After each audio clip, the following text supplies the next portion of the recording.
Uma boa tarde, senhor presidente, uma boa tarde, senhores, senhoras deputadas.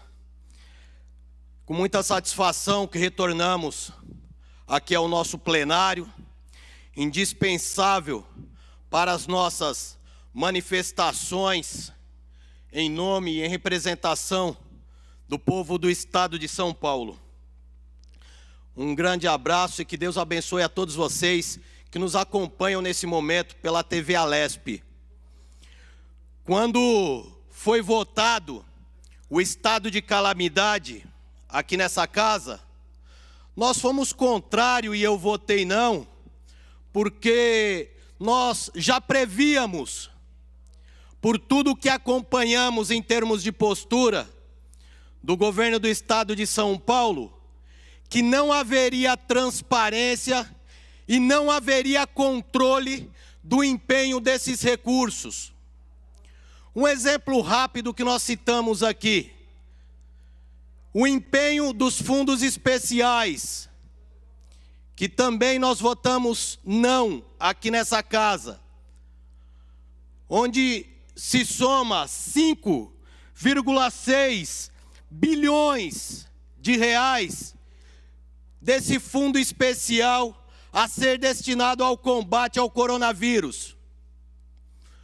Procurem, cidadãos do estado de São Paulo, no site Transparência, para ver se os senhores entendem, ou se os senhores localizam, como está sendo empenhado esse recurso, né, que parte dele, 27 milhões, saiu da Polícia Militar do estado de São Paulo, onde o governo comprometeu-se no início do projeto, quando chegou aqui nessa casa, que esse recurso do FEPOM da Polícia Militar não seria mexido. Procurem saber, porque nós aqui, diante de requerimentos de informações, onde a maioria não é respondido com clareza, aonde esse recurso é empenhado. Esses 5 bilhões e 600 milhões, quanto foi gasto até o momento? O que foi comprado? Que tipo de material? Foi máscara? Foi álcool gel? Em que quantidade? Qual foi o preço por unidade? Nós não encontramos respostas, ou seja, as compras, os mais de 800 milhões de compras por dispensa de licitação que foram feitas em São Paulo até o presente momento, nós não conseguimos saber em detalhes qual o destino e como foi empenhado esse recurso. Isso é gravíssimo. Isso pode configurar-se, inclusive, um crime de improbidade administrativa, e isso precisa ser apurado. Eu cito como exemplo das várias fiscalizações em hospitais que eu fiz, o Hospital Geral de Guaianazes, onde nos deparamos com falta de equipamento de proteção individual, não havia máscaras, não havia álcool em gel, não havia luvas descartáveis, aventais, óculos de proteção para os profissionais daquele hospital. Profissionais que estavam extremamente abatidos e desmotivados pela falta de diálogo da diretoria daquele hospital com os seus funcionários por conta de uma terceirização que se iniciou durante a pandemia. Nos deparamos com um container posicionado no estacionamento do Hospital Geral de Guaianazes, devidamente pintado, com um logo do governo do estado de São Paulo. Container que permaneceu por mais de 3 meses, estacionado e desativado, onde havia uma frase escrita no container: para atendimento de pacientes com suspeita do coronavírus. Parado, não conseguimos explicação acerca do recurso, de quanto estava custando aquele container no pátio do Hospital Geral de Guaianazes.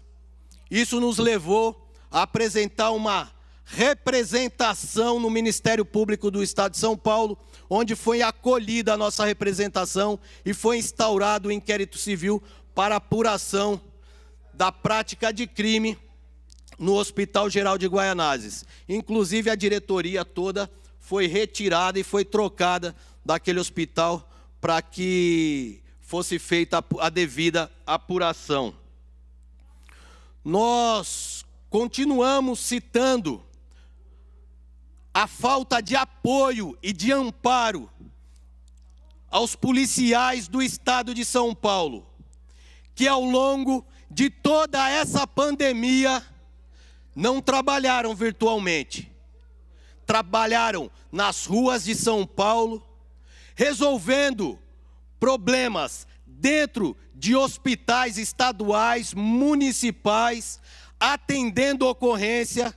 Já tivemos mais de 20 policiais militares mortos pelo coronavírus. Estou aguardando a resposta da Secretaria de Segurança Pública em relação aos policiais civis mortos, policiais técnicos científicos e policiais penais, que não tive o retorno ainda. Os policiais militares obtive através da própria Polícia Militar.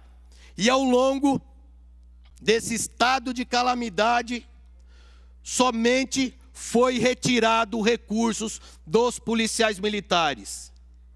Inicialmente, a suspensão do pagamento de 1/3 de férias, a suspensão da antecipação de 50% do seu 13º, foram prejudicados na ausência de várias indicações que fizemos sobre a liberação de licença-prêmio a esses policiais, que com o fechamento de inúmeros comércios no estado de São Paulo, o alto desemprego, esses policiais perderam os bicos, porque sem o bico o policial não sustenta a sua família, esposas que perderam o emprego.